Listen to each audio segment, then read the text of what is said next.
Hello, Akshay Bandu Suryavanshi 100 रुपये, अभिमन्यू सूर्यवंशी 50 रुपये, मदन सूर्यवंशी 100 रुपये.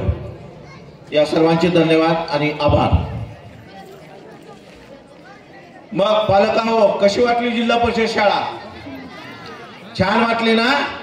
हा, मग गोरगरिबांच्या शेतकऱ्याच्या शाळेमध्ये प्रवेश घ्यायचा बरं का जूनला, विसरायचं नाही.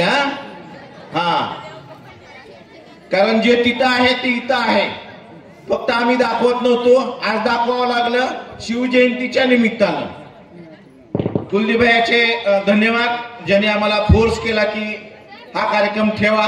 आम्ही ठेवलो, त्यामुळं इथं सक्सेस आम्हाला दिसून आलं, जागेवर हल्लो देखील नाही. हेच आमचं यश आहे. यापुढे असंच आपलं मार्गदर्शन आणि सहकार्य लाभावं एवढीच या ठिकाणी विनंती करतो.